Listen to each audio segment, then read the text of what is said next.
We keep saying, what makes Farscape Farscape? Discovery, wonder, romance, and humor. It's sci-fi and fantasy, to be honest. The creative choices are much bolder. Which is something that television's never really attempted. The creatures are much more alien. This show is huge. It's just much more out there. It's an epic television series.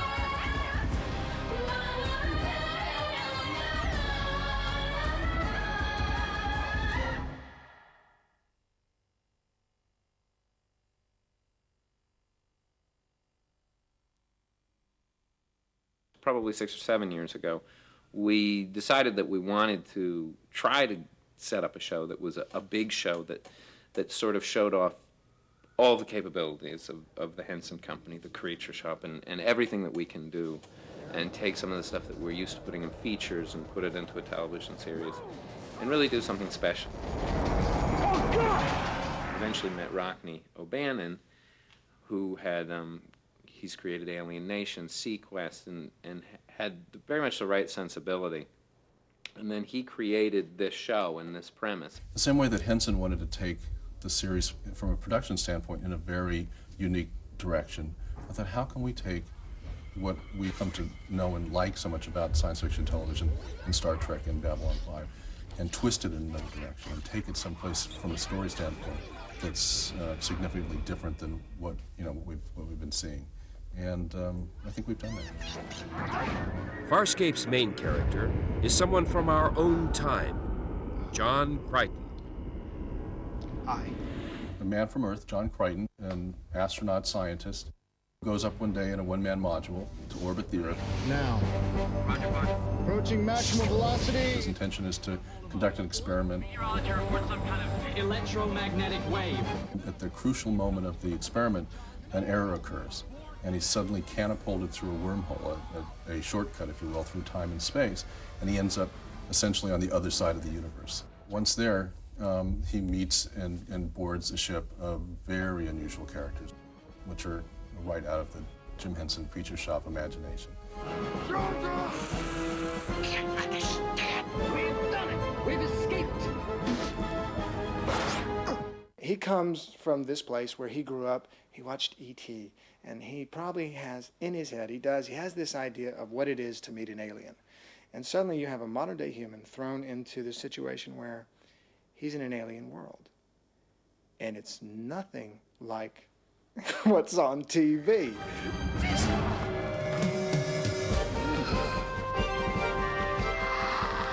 Boy, was Spielberg ever wrong. Close Encounters my ass. Talk about your American abroad. You know, he can't even get McDonald's at this end of the universe. It's time for us to eat. Eat what? He spends a lot of time figuring out what's going on around him, and then getting knocked down and getting dragged around, and then he pops back up and comes up with an idea to save his butt. This particle analyzer is defective. It's peacekeeper technology. You use it. Techs use them, not infantry. Yeah. Pilot said you press this, this, and this. Well, it's just like a VCR, except easier. The cast is composed of 5 or 6 core members, depending on how you count them, because some of them are human and some of them are not. Greetings. I am Pauzota Zen.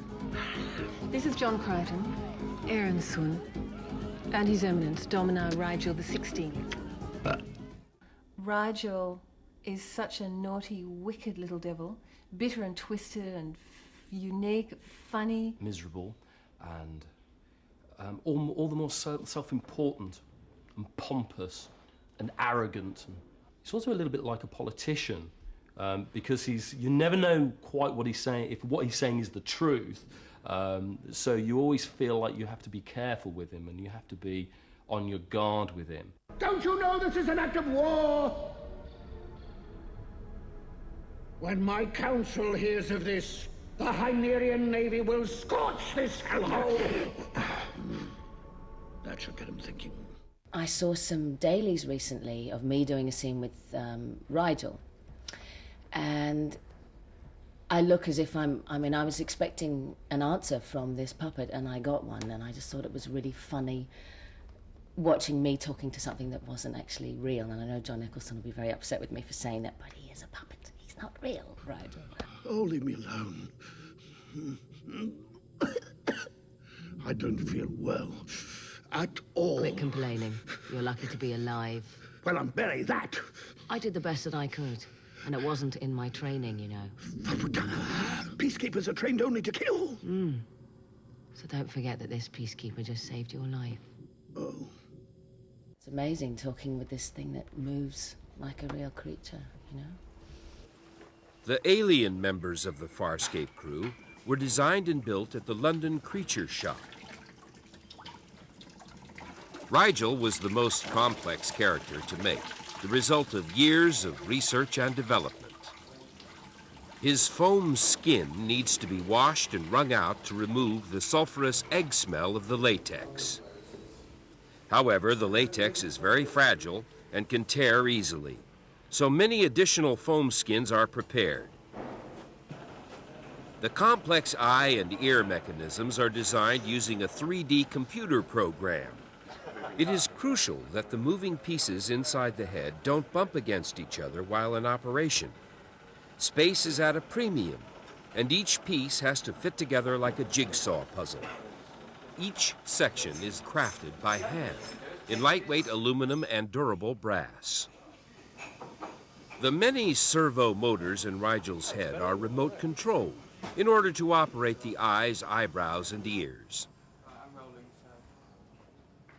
All of Rigel's extra sets of arms and legs have to be painted carefully by hand to exacting standards.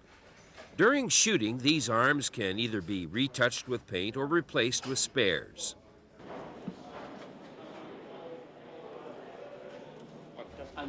John Eccleston, Rigel's main puppeteer, generally works at floor level. 20. There was a time. He views his performance through a live camera feed to a monitor. John's left hand holds a joystick attached to a belt around his waist, which gives him mastery of all the lip and mouth shapes.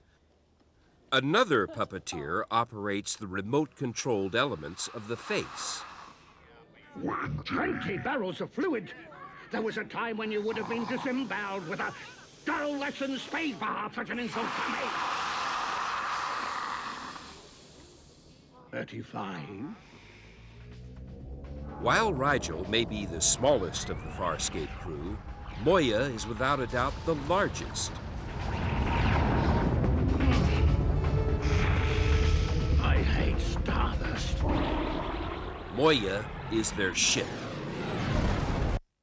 A creature workshop was specially set up at the Fox Studios. It was populated by a mixture of UK and Australian experts. This shop is responsible for building the many different aliens that appear from episode to episode. When the writers saw this character, they liked it so much that they wrote a show around it. So we're now currently rebuilding it and making it more sophisticated. Prepare to attack! This is one of the DRDs, and it's like a little mechanical droid that sort of looks after Moya and scurries around and sort of repairs things when they break. Was that necessary? It felt good. Give me navigation now. This is a mechanical tentacle that's being built for a character called Jarbo. We really don't see much of him. He's kind of just a shadow in the background in a cage, and he's sharing a cell with Rigel in one of the episodes. Is there a problem? Whichever way they move the control, so this thing follows.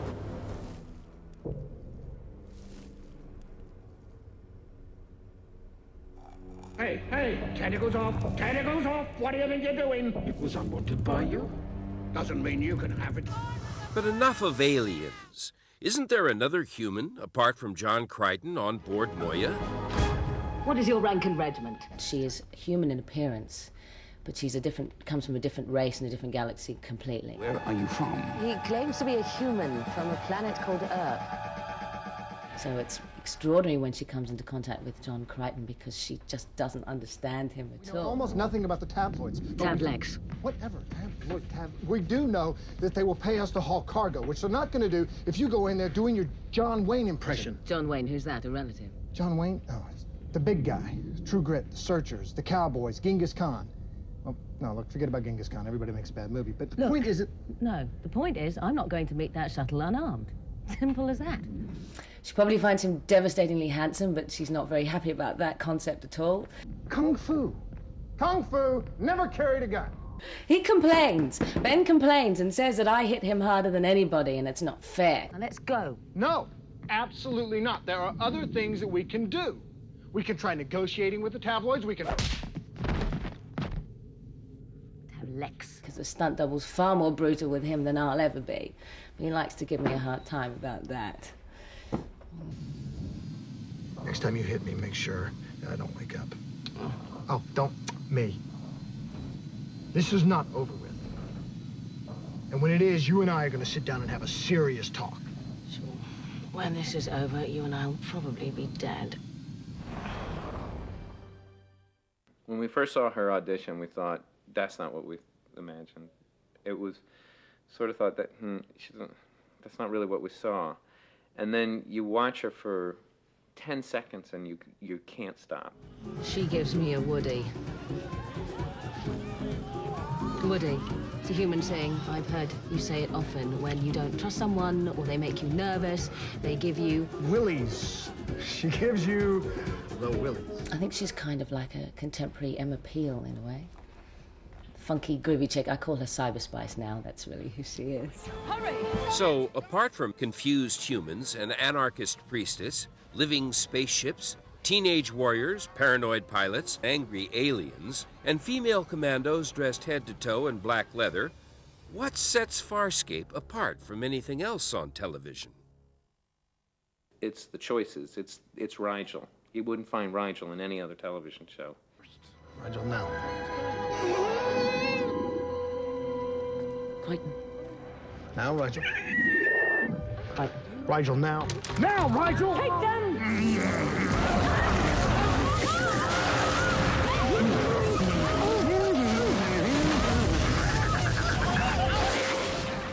The whole thing has an alienness, a daringness that you don't see on television. You see in features. You know, every year there's probably 1 or 2 features that are this bold, but you don't see it on television, and that's sort of what we were always trying to do. Brian and I would joke, oh, we're doing the film today, because we have so many setups. We have CGI, we have split-screen shots, we've got creatures coming in, we've got the puppeteers all over the floor, and you go, my gosh, this is overwhelming. This show, to me, has the scale and the look and the aspirations to really be an example of what I think entertainment in the 21st century is going to become. It's overwhelming to be at the center of it.